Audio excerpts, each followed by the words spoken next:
안녕하십니까? 정성산TV입니다. 농촌에서 태어난 청년 세대들 역시 농사일보다는 일반 노동자의 삶을 희망하는 경우가 많다는데요. 이동과 거주의 자유가 제한되는 북한 사회의 특성상 신분을 세탁해 농촌을 떠나기도 한다고 합니다. 북한의 선전대로라면 도시 청년들의 자발적인 귀농인 셈이지만 농자재가 부족하고 기계화 수준이 낮아 인력에 의존할 수밖에 없는 북한 농촌의 현실이 반영된 것으로 전문가들은 보고 있습니다. 농촌 같은 경우 북한 당국에서는 항상 화학화, 기계화, 수리화, 전기화 이런 것들을 외쳤지만 최근엔 고난의 행군 시기보다 더 많이 인력에 의존할 수밖에 없는, 왜냐하면 고난의 행군 이후로 산업이 회복되지 못했기 때문이라는 이야기를 하더라고요. 현재까지는 식량 문제, 농촌 문제, 농업 문제를 인력에 전적으로 의존하는 방식으로 이어왔는데 농촌 인구가 부족하니까 도시 노동력을 동원해서 할 수밖에 없는 그런 구조잖아요. 또 북한 농촌 지역의 출산율은 아직 도시에 비해 높은 편이지만 정작 일할 수 있는 나이의 청년들은 농촌을 떠나고 있다는 게 탈북민의 증언인데요. 농촌에 젊은 사람이 없어요. 제가 학교에 다닐 때만 해도 우리 동네 농장에 청년동맹이 50명은 넘었거든요. 그런데 제가 한국 오기 전에는 그 큰 부락에 청년동맹원이 6명인가 5명밖에 안 됐어요. 50명 중에 45명은 다 외부로 나간 거예요. 주목해야 할 점은 북한에선 거주 이동의 자유가 엄격히 제한돼 있어 결과적으로 삶의 터전과 직업이 고착화된다는 것입니다. 따라서 청년들이 농촌을 떠난다는 게 극히 어려운 현실입니다. 이런 환경에서 북한 청년들은 어떻게 농촌을 벗어나는 것일까요? 답은 바로 신분 세탁에 있습니다. 행정 간부에게 뇌물을 주고 농민이었던 계급 서류를 조작해 노동자 계급으로 탈바꿈하는 건데요. 제 앞으로 존재하는 문건을 빼서 삭제해버리는 거죠. 그 문건이 삭제되면 다른 문건, 그러니까 제 출신 성분을 위조해서 문건을 하나 개조하는 거죠. 물론 비용이 많이 들고 위험부담도 큽니다. 북한 돈 1000만 원이니까 달러로 1200. 아무리 신분 세탁을 해도 출처를 캐면 다 나오는 거고, 또 주민 여론이란 게 있잖아요. 걸리면 또 거기에다 뇌물을 줘야 하거든요. 그래야 살아나니까. 그럼에도 많은 농민들이 서류를 조작해 농촌을 떠나는 이유는 그만큼 농민의 삶이 열악하기 때문입니다. 가장 고통스러운 것은 아무리 노력하고 고생해도 대부분의 농민들이 가난해서 벗어날 수 없다는 겁니다. 가장 바라는 게 내가 일한 것만큼 보수를 받는 거. 그걸 제일 바라죠. 내가 일한 것만큼만 보수를 달라 제일 외치는 게 그거예요. 아무리 1년 365일 땀 뻘뻘 흘리며 일을 해도 차려지는 돌아오는 게 없잖아요. 1990년대 고난의 행군 시기 북한 당국은 각종 지원을 평양에 집중시키고 지방이나 관심권 밖의 시설에는 자력갱생을 강요했습니다. 자연스럽게 식수나 전력, 주택 등의 사회 기반의 양극화가 커질 수밖에 없었는데요. 그런 와중에도 농민들은 국가가 지시하는 식량 생산 할당량을 책임져야 했습니다. 거기다 도시 주민들이 장마당을 중심으로 시장화를 경험하며 물질적 수준을 높여가는 동안 농촌 주민들에겐 이런 기회조차 돌아오지 않았습니다. 최근 북한 지역에서 농촌 지역 주민의 사망률이 도시의 3배를 넘는 것으로 나타나 농민들의 불안해하고 있다는 소식이다. 평안남도 소식통에 의하면 평안남도 인민위원회 보건국이 발표한 4분의 1분기 사망 통계에서 농촌 지역 주민들의 사망률이 도시보다 3배 이상 넘는 것으로 나타났다. 특히 질병으로 인한 사망자가 압도적으로 높았는데 원인이 된 병명으로 보면 결핵, 암, 심장질환, 폐렴, 뇌혈관 질환, 간질환, 폐혈증, 고혈압성 질환 순으로 나타났다. 특히 결핵이나 간질환, 폐혈증 같은 사망률이 높아졌다고 한다.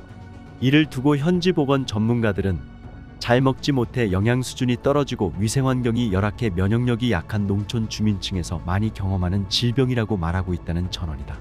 그렇지 않아도 북한 전역에 낙후된 의료 여건은 큰 문제 중 하나인데 농촌은 도시보다 더 열악하다는 것이다. 소식통은 농촌의 높은 노령 인구와 열악한 영양 상태, 낙후한 위생환경을 보면 농촌의 사망자가 도시 지역보다 대단히 높은 것이 당연하고 실제 농촌 여성들이 더 늙어 보이고 빨리 죽는다고 말했다. 사실 북한 농촌 지역 사망의 주원인이 되는 질병들은 대부분 예방 및 악화 방지 등이 가능한 질병들인데도 적절한 관리가 이루어지지 않아 사망률 증가의 주범이 되고 있다.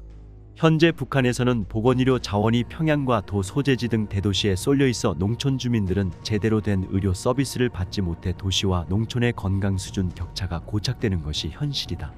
현재 노동당이 의대 졸업생을 농촌에 적극 진출시켜 의사 수를 증가하는 정책을 강조하고 있지만 농촌이 고향인 졸업생도 농촌에 배치받는 것을 죽기보다 싫어하는 실정이다. 북한 노동당이 말로만 농촌 진흥을 한다고 하면서 실제 정책과 현실의 엄청난 괴리에 대한 대책은 전혀 세우지 못하고 있다.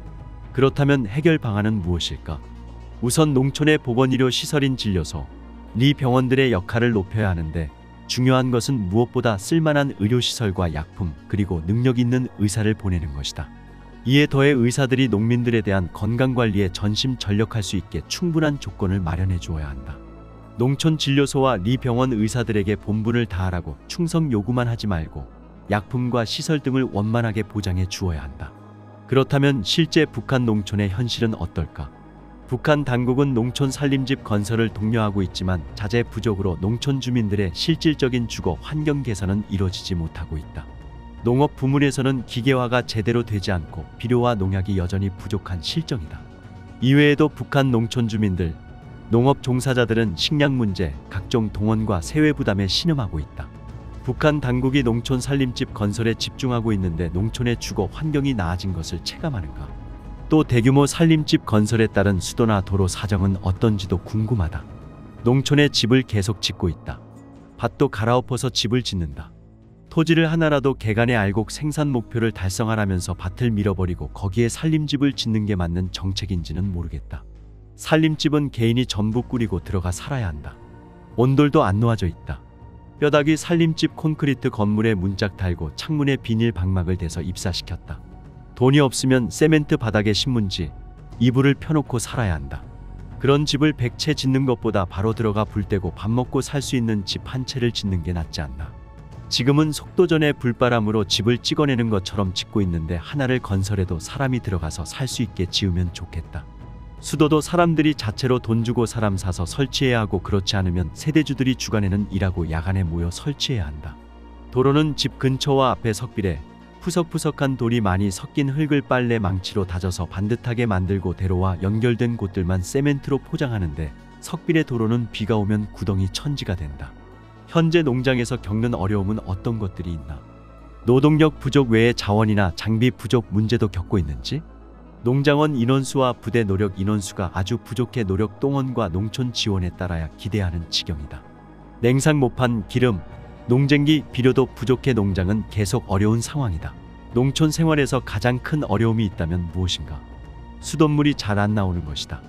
겨울에는 공동 수도가나 쫄장이 다 얼어서 아낙네들이 더운 물을 펄펄 끓여서 가지고 나와 졸장에 붓는다. 아니면 강물을 길어 끓여 먹어야 한다. 먹는 물 문제가 가장 어렵다. 또 전기 잘 볼 생각은 꿈에도 못한다. 지금 사정이 어려워도 더 나아지겠지 하는 기대감이 있나? 어디서든 내라는 게 산더미고 줄어들지 않기 때문에 희망이나 기대감은 없다.